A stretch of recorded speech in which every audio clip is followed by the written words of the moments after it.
Hi, this is Roger, thanks for dropping by. In the Store-Bought Phalaenopsis series, in this video I want to talk about watering and feeding. Yeah, orchids are still plants, they still want some food. Now you can make this as elaborate and complicated as you like, or you can make it as simple as you like.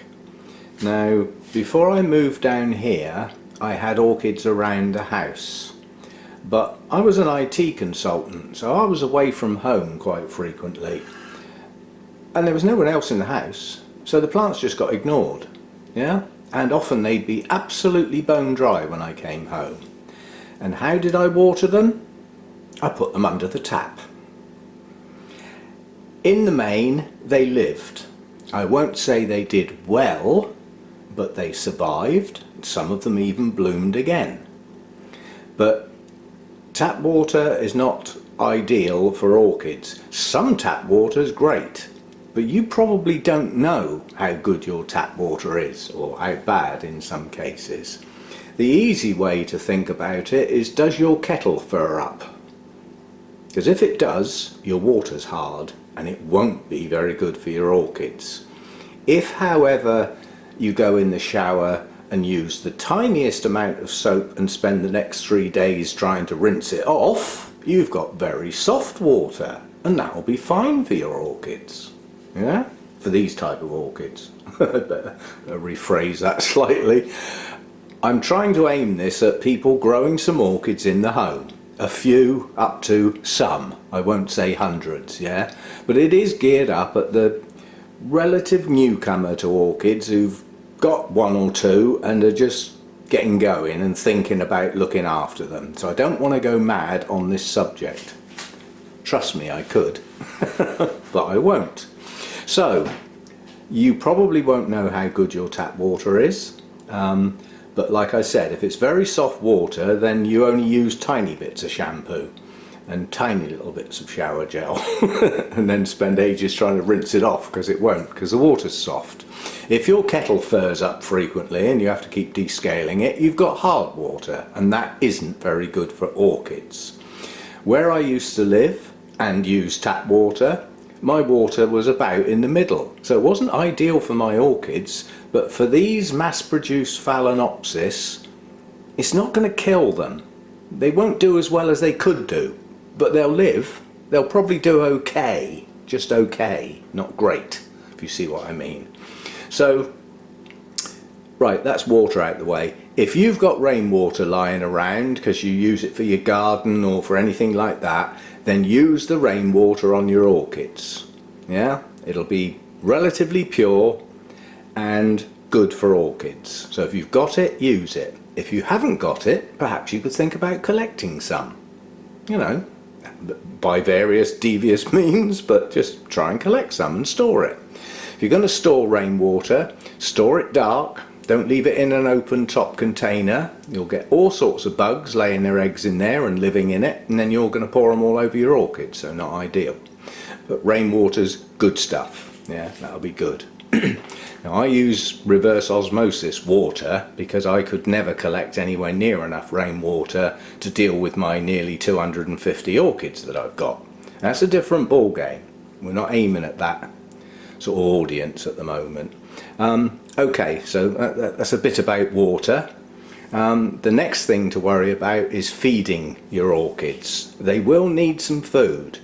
Now, like I said, this can be complicated, right down at individual nutrient level. Some people prepare their own, mixing and stirring and measuring, and or you can just go into a garden centre and say, have you got any fertiliser that's suitable for orchids, and they'll take you to a shelf where it's got orchid fertiliser, and there'll be things like Orchid Focus, I think is one of the more popular ones. The only thing I will say is, when you have a look at the list of nutrients on there, try and go for something that's got the nitrogen in a form of nitrate rather than urea or ammonia. Urea and ammonia need microbes in the media to change its format into the nitrate format. If you get nitrogen in the nitrate format in the first place, it doesn't matter. Now go back to what we did to these plants when we got them out of their pot. We completely destroyed any living thing on the base of those plants with the hydrogen peroxide. So there ain't no microbes, are there? And we then potted them up in a sterile media without any microbes in it. So now think about what's got to happen to the urea and ammonia type nitrogen, and it's not going to happen, is it? Not until you get colonies of those microbes in the stuff. So get a nitrogen in a nitrate form, or at least half and half. At least make sure there's some nitrogen in there. Okay. The rest of the stuff, you know, you've got your NPK, hopefully some calcium and magnesium, and then all those tiny little micro elements. If you're going to use your garden fertilizer or something, as long as it's got all the right stuff in it, it'll be okay, but I would suggest you reduce the strength down dramatically. So, you know, if it says one of these spoons in 5 litres of water, I would suggest you use about a quarter of that. Yeah. So keep it, you know, if it's garden type fertilizer, it will be quite strong, and orchids don't need strong feed. Yeah, so don't heavy feed. It can burn the roots and even kill them, so don't go mad. Now, first of all, let's have a look and see, do we need to water? Remember I said about the roots? Yeah? When they're dry, they're a silvery grey colour. Are my roots a silvery grey colour? Yes. Does my media look wet? No. That pot is bone dry. That needs water.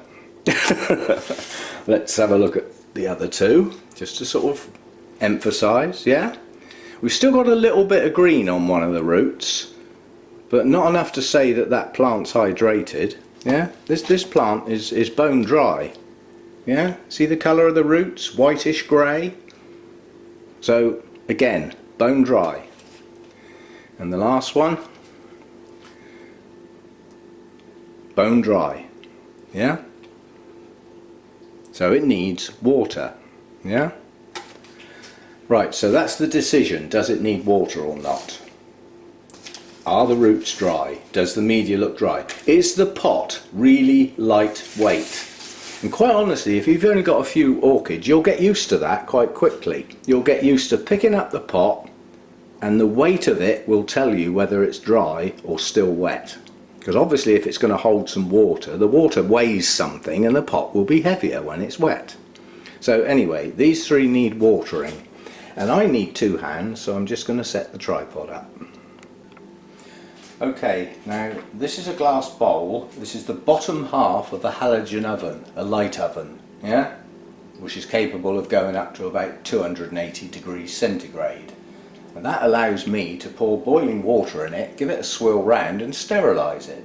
Make sure it's nice and clean, yeah? And there's nothing lurking in there. There shouldn't be anyway. If you're using household stuff, chances are you washed it up and put it away nice and clean anyway. But this gets used for other things, so I do make sure it's clean. Now in here, I've already mixed up my feed for what these are going to get. For those that are interested in the analysis, hang on, let me go and get it. Somebody will only ask, I'll be back. Right, in here at the moment, this is my basic fertiliser.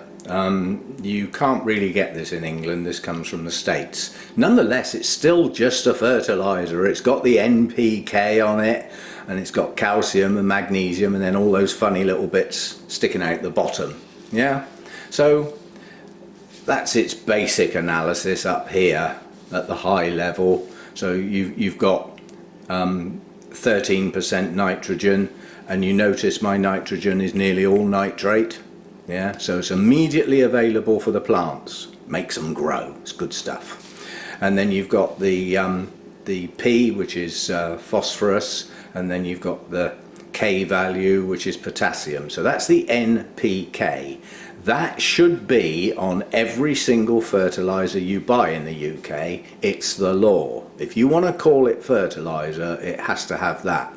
It doesn't have to have the calcium and magnesium, and a lot of fertilisers in the UK haven't got them anyway.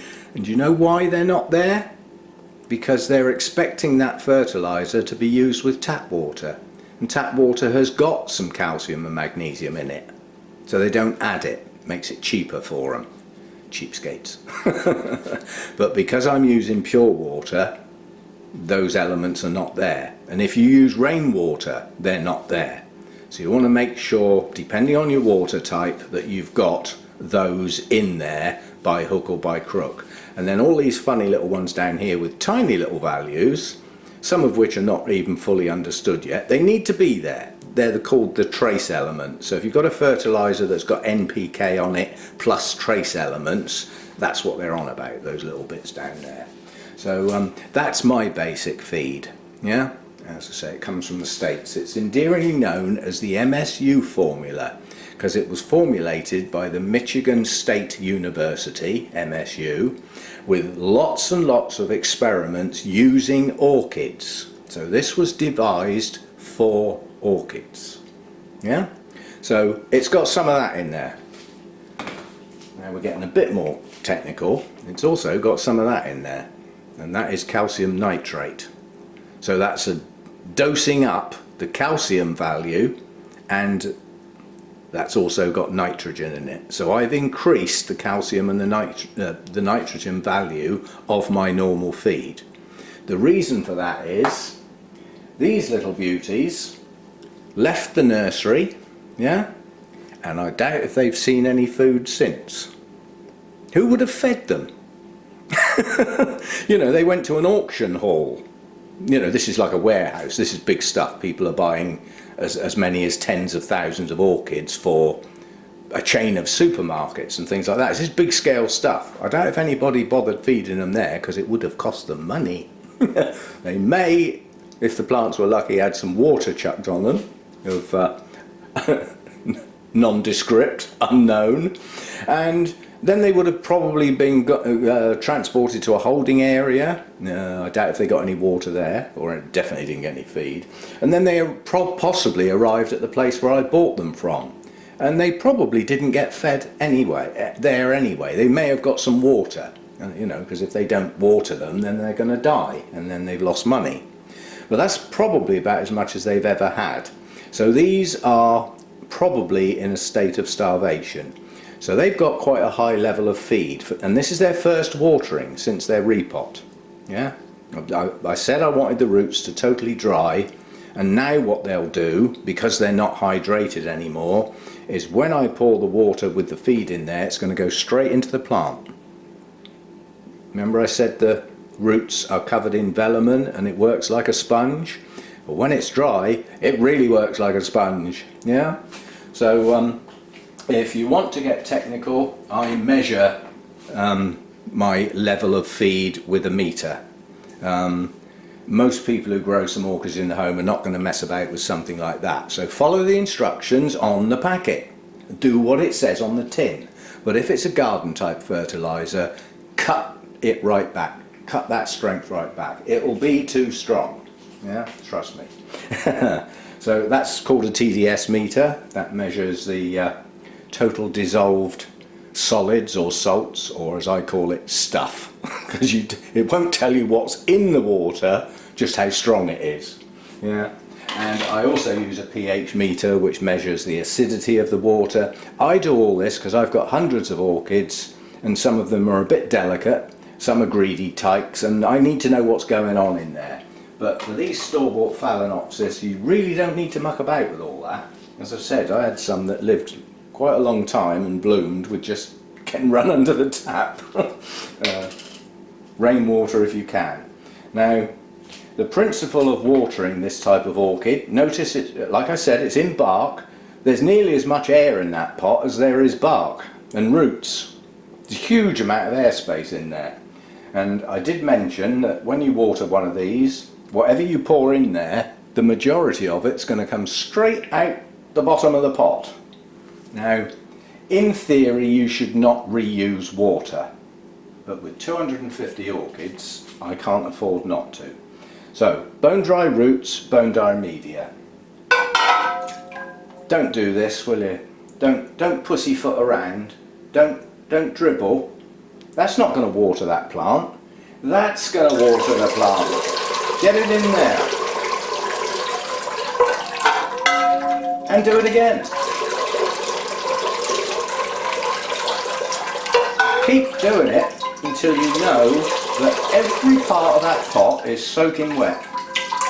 Now this is brand new bark. In a day or two it will be bone dry again. Gradually as the bark gets older, it will slowly but surely start to hold more water. But at the moment it's bone dry. I'm just making sure that the water's got into every part. And the bark changes colour dramatically, and so do the roots. Now I've got an aerial root up here. It would be nice to get that wet as well. Yeah?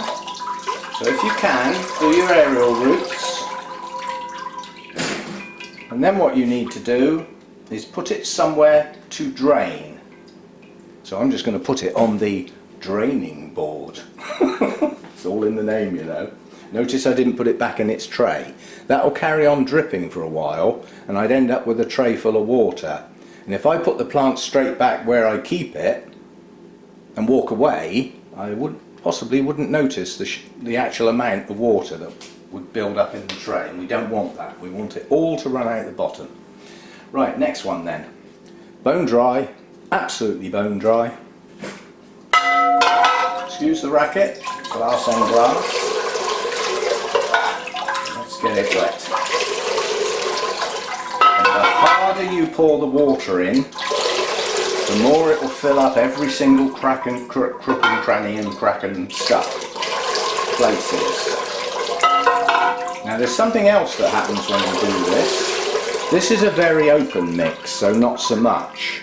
But some other orchids might be in a tighter mix with smaller bark, possibly with some moss in as well.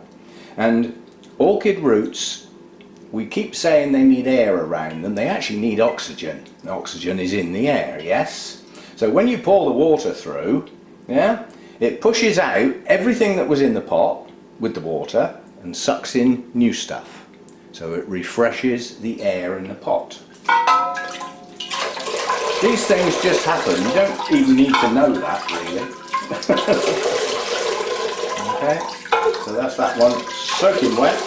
And as I said, because this is new bark, the Orchiata bark doesn't hold a lot of water for some time, for about a month or more, before it starts to stay wet for a bit longer.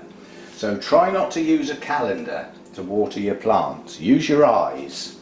If you use a calendar and say, this looks dry in 3 days' time, okay, I need to water this plant every 3 days. Well, first of all, you'll get colder periods and warmer periods. They'll use more water when it's warm than when it's cold.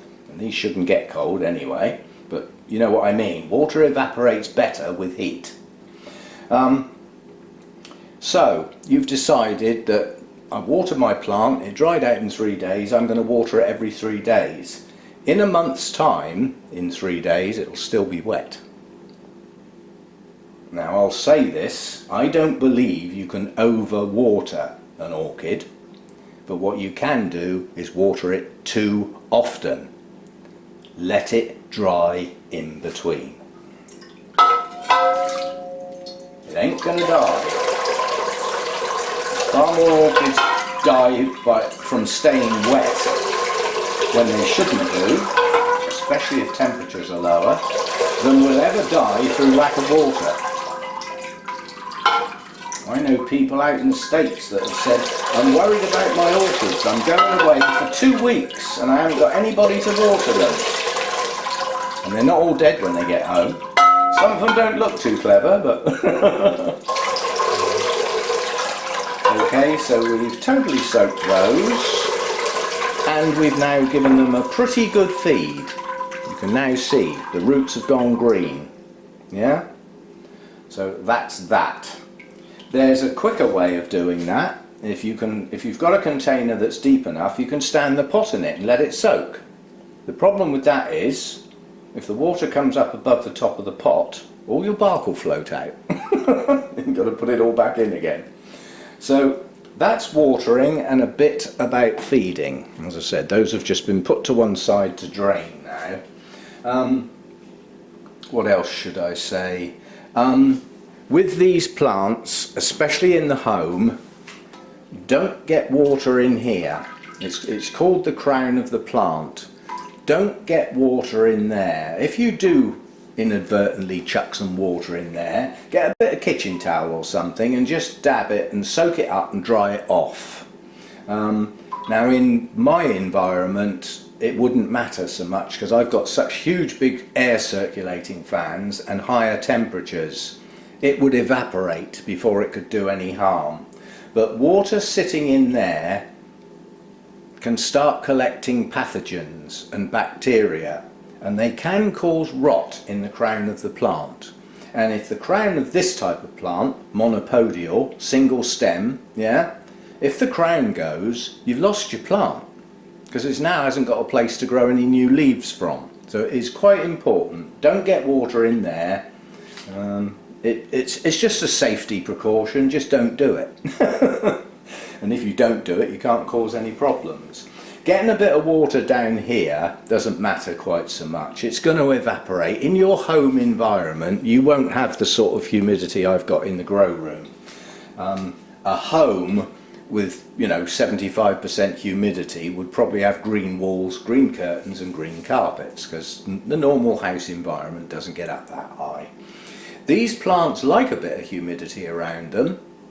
They'll do okay without it, as long as it doesn't get ridiculously low. They need some moisture in the air.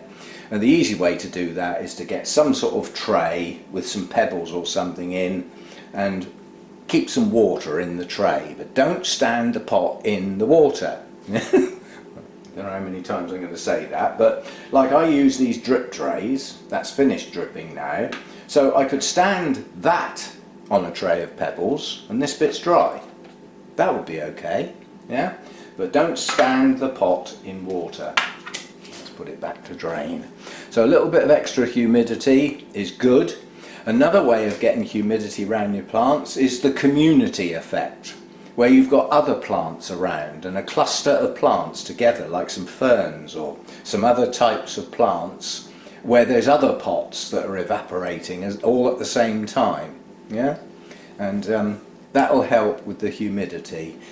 Some people get those little home ultrasonic misters if they've got a very dry atmosphere, and they keep one of those running on some sort of timer, on for a bit, off for a bit, on for a bit. But just remember, those give off a very cold mist. You put your hand in it, it's cold. So you don't want that straight on the leaves of the plants. These are warm growing plants. They don't want a cold mist on them. But at a distance it would help humidify the air a bit. Not essential, but it'll help them. It'll give them a more comfortable environment to live in. And that's all we try and do. Is, I mean, there is a saying with the complex hybrid Phalaenopsis: if you're comfortable, so are they. If you're sat on your chair with your hat, coat and gloves on, then your plants are too cold. Or you've got something wrong with you. In a normal home environment, you walk around in your normal clothing and you're comfortable.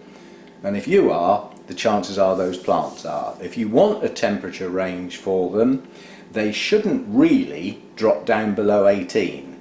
But you can get away with 14 or 15 degrees overnight now and again. That won't hurt them.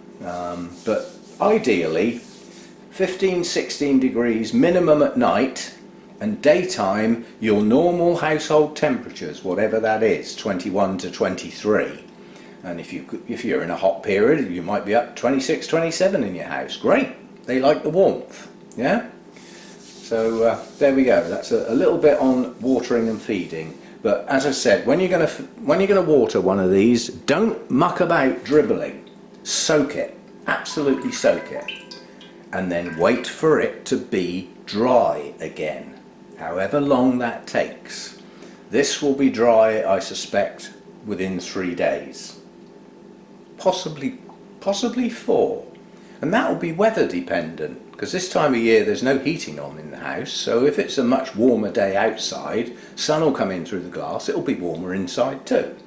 If we get dull, miserable wet days, then it might take an extra day for those to dry off, but they need to now wait until they're dry and then do it again.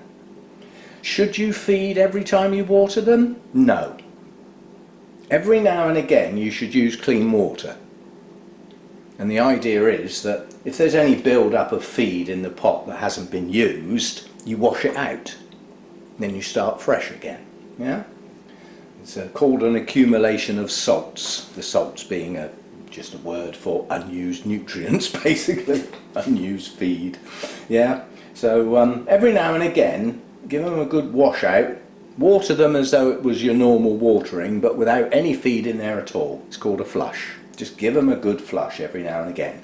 I'd say every 4th or 5th watering. Yeah. Now in the winter you might find that the number of times you're watering them is going to drop down. That will be probably because your nighttime temperatures are lower and your light levels are lower.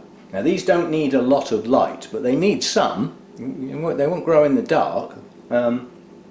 They do not want direct sun on them unless it's really early in the day or late in the evening, and then not for long. If you've got one of these and a bit of sun gets on it, all you've got to do is feel the leaves. If they're warm to the touch, it's not doing the plant any good. So keep them out of the sun, but give them reasonable light. Something like a northeast or a northwest facing windowsill would be good. North facing windowsill, probably okay for this type of orchid, providing it's, you know, right on the windowsill and not 3 foot from the windowsill. A south facing window, you'd have to get well away from it to get it out of the sun. And this is a time of year you need to watch the sun. The seasons change, and as that happens, the height of the sun in the sky changes. This windowsill here is facing southwest, and that would not be a good place to put one of these. Yeah? In the winter, I might get away with it, because the sun's so low in the sky and so weak, they probably put up with it. But this time of year, the sun is just dropping in the sky. Now, all through the midsummer period, when it's at its highest, I don't get any sun on here, because by the time it starts to set over in the west, or almost round to northwest, it's gone out of the way of this window. It's not there anymore. Yeah? But this time of year, as the sun drops down, it hits this windowsill about 3 o'clock in the afternoon. It's still quite strong. So watch the changing aspect of the sun. A windowsill that seemed okay in midsummer might not be as you go into autumn. Yeah? So there we go. They don't need strong light, yeah? But they need some feed, and they need watering when they've dried off. That's about it really. And that's my store-bought Phalaenopsis. Next time I film these will be showing where I'm keeping them and a little bit of progress, if any. They're not exactly fast growers, and you often find that when they're in bloom the rest of the plant doesn't do much. In other words, it doesn't necessarily grow new leaves at the same time. It normally does its vegetative growth when it's out of bloom. If it's absolutely pumped up and full of health and vigour, it'll grow everything at the same time, including several spikes at once, new leaves and new roots. But they'd have to be in virtually perfect conditions to enable them to do that. And growing in your home is never going to be perfect. Should be good enough though. So enjoy your orchids. See you next time.